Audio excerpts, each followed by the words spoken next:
look, I understand that everyone is just trying to do what they feel is right and advocate for whomever they feel is worthy of that or something.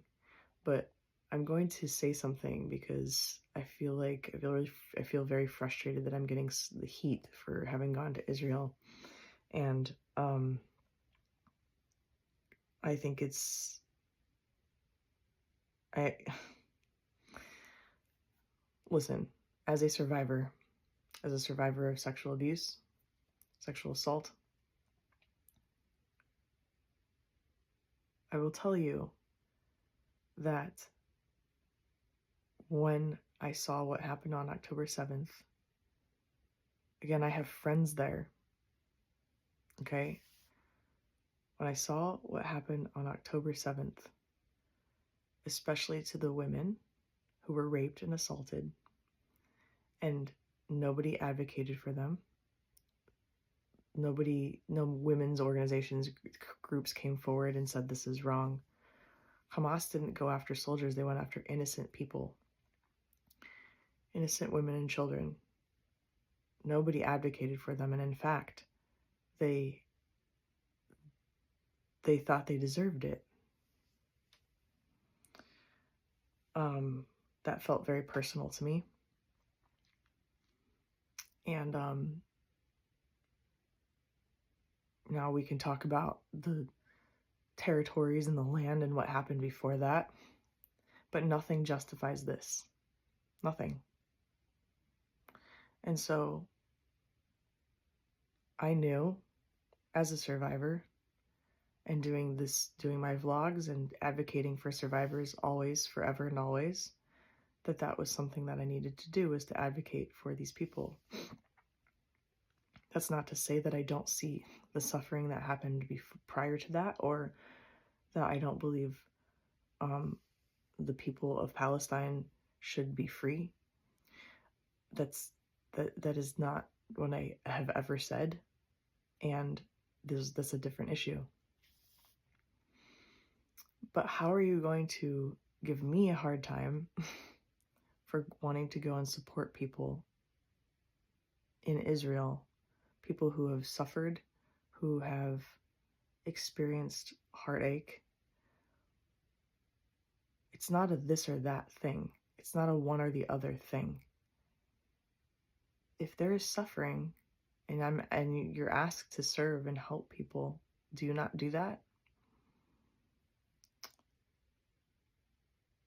I heard stories, horrific stories, and not just from Jewish people. If your issues with Jews, Israel is not just full of Jews.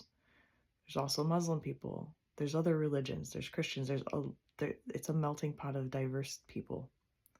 And we heard stories from other people as well, and how they're afraid to go back to Palestine. Like this, you don't know what you're talking about.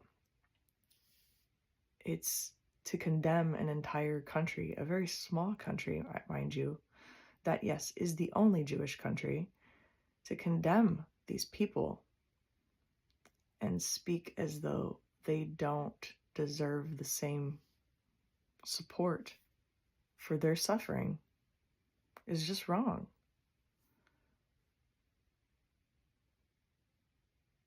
I'm not talking about territory here, and I don't understand why going to aid people and to bring comfort to the people of any country, you can criticize their government. That's absolutely, I do. You can criticize any country's government, of course. But to condemn the people? No. It'd be like condemning a child for what their parent does. Like, every person every individual is just that, is an individual. And to show compassion to individuals who have suffered, no matter who they are, what religion they are, what background they have, why is that not okay? And sure, I'd love to go to other countries in the Middle East, but the fucking bottom line is I would not be allowed to, because A, I'm a woman and I don't have the same rights, and I'm queer. But Israel, I'm safe to go as being who I am.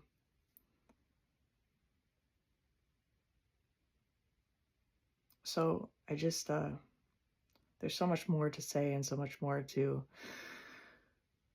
talk about with this, but it's something that I just really wanted to address because I keep getting messages and comments and, you know, um,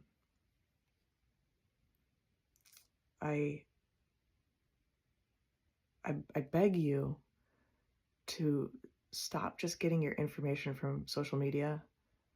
I beg of you to stop just following your friends and the news that's been given to you. I beg of you to search further. And in fact, I beg of you to search further beyond just the news. I beg of you to self-reflect. Please, self-reflect.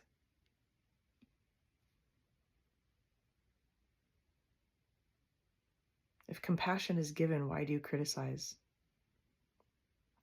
Why do you criticize that? I believe in compassion no matter what. And in fact, those who have hurt me, if they were to ask for forgiveness, and I would give it to them.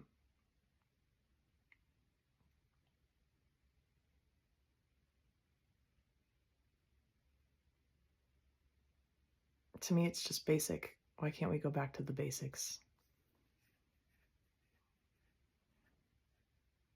I hate that I even had to make this video.